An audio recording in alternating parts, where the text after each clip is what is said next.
सीता माँ का क्रोध। एक अनकही कथा। रामायण की कथा में हम सीता माता को एक आदर्श पत्नी, संयम की मूर्ति और सहनशीलता की प्रतिमूर्ति के रूप में जानते हैं। उन्होंने जीवन भर कष्ट सहे, अग्नि परीक्षा दी, वनवास सहा, परंतु कभी भी कोई शिकायत नहीं की। परंतु क्या कभी किसी ने सोचा है कि वह स्त्री जो स्वयं धरती पुत्री थी, जो प्रकृति की कोमलता और शक्ति दोनों की प्रतीक थी, क्या उसके हृदय में कभी क्रोध नहीं आया? आज की यह कथा सीता माँ के उस एक क्षण के क्रोध की है, जब उन्होंने स्त्री के आत्मसम्मान के लिए अपनी मौन वेदना को आवाज दी। लवकुश की सभा और राम का आमंत्रण।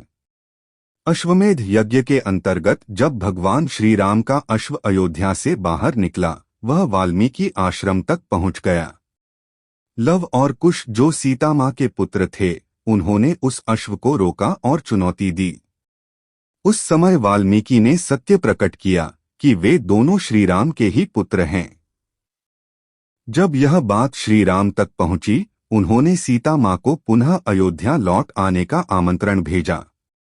दरबार में सभी ऋषिमुनि, प्रजा, ब्राह्मण, राजा और देवी देवता उपस्थित थे। सभी चाहते थे कि सीता पुनः राम के जीवन में लौट आएं, ताकि यज्ञ पूर्ण हो सके और वह अपने पति के साथ राजसिंहासन पर आसीन हो। सीता का आगमन। धरती माँ की गोद में रहते हुए सीता ने वर्षों तक केवल अपने पुत्रों के लिए जीवन जिया था। अब जब उन्हें दरबार बुलाया गया, तो उन्होंने कहा, मैं आऊंगी, परंतु सबके समक्ष सत्य का उद्घोष करूंगी।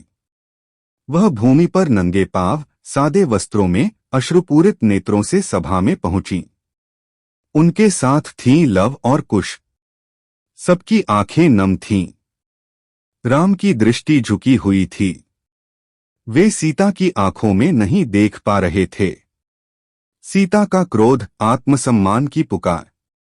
सभा में खड़ी सीता ने कहा, हे राम, मैंने वनवास में तुम्हारा साथ दिया, रावण की कैद में भी अपना पतिव्रत धर्म नहीं छोड़ा, अग्नि परीक्षा दी, फिर भी मुझे समाज के तानों के कारण त्याग दिया गया। तुमने बिना किसी दोष के मुझे छोड़ दिया, केवल इसलिए क्योंकि प्रजा को शंका थी। क्या एक स्त्री की अस्मिता इतनी छोटी होती है? क्या उसका सम्मान केवल पति की अनुमति पर आधारित होता है?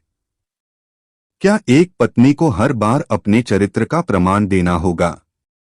राम, तुमने राजा के रूप में सही किया होगा, पर पति के रूप में तुमने मेरा हृदय विदीर्ण कर दिया। सभा स्तब्ध थी। सीता का स्वर अब गूंज रहा था। यह कोई क्रोध नहीं था, केवल यह था वर्षों की पीड़ा का उबाल, एक स्त्री के आत्मसम्मान की ज्वाला। उनका चेहरा शांत था, पर आंखों में ज्वाला थी। उन्होंने आगे कहा, आज मैं यह प्रमाण नहीं दूंगी कि मैं पवित्र हूं, क्योंकि मेरा अस्तित्व किसी प्रमाण का मोहताज नहीं। यदि मैंने जीवन भर धर्म का पालन किया है, यदि मेरा मन, वचन और कर्म शुद्ध हैं, तो हे धरती माँ, मुझे अपनी गोद में समा लो। धरती माँ की गोद। इतना कहते ही धरती फटी और एक अद्भुत रथ के साथ धरती देवी प्रकट हुई। सीता ने अपने पुत्रों को देखा और कहा, लव, कुश, अब तुम अपने पिता के साथ रहो। मैं अपना कार्य पूर्ण कर चुकी हूं। सभा स्तब्ध रह गई। सभी ने देखा कि एक स्त्री, जिसने जीवन भर सहन किया, आज अपने सम्मान के लिए अंत में खड़ी हुई और दुनिया को दिखा दिया कि क्रोध भी तब पवित्र होता है जब वह अन्याय के विरुद्ध हो। सीता धरती में समा गईं। राम ने उन्हें रोकना चाहा, पर अब कुछ भी शेष नहीं था। यह सीता का अंतिम उत्तर था, प्रेम से नहीं, आक्रोश से नहीं, बल्कि आत्मसम्मान से। कथा का सार। सीता माँ का क्रोध उस मौन चीख की गूंज है जिसे सदियों से स्त्रियां दबाती आई हैं। वह क्रोध विनाशकारी नहीं था, वह रचनात्मक था। उसने न केवल स्त्री की मर्यादा की स्थापना की, बल्कि समाज को यह बताया कि त्याग की भी एक सीमा होती है। सीता का क्रोध शांत था, पर उसकी शक्ति इतनी थी कि उसने धरती को भी आंदोलित कर दिया। उपसंहार। आज भी जब किसी स्त्री के आत्मसम्मान को ठेस पहुंचती है, जब उसे बार बार अपने चरित्र का प्रमाण देना पड़ता है, तब सीता माँ की यह कथा याद आती है। वह हमें सिखाती हैं संयम के साथ कब और कैसे क्रोध करना चाहिए। उनका क्रोध केवल उनका नहीं था, वह हर उस स्त्री की आवाज था जिसे चुप रहने की आदत सिखा दी गई है।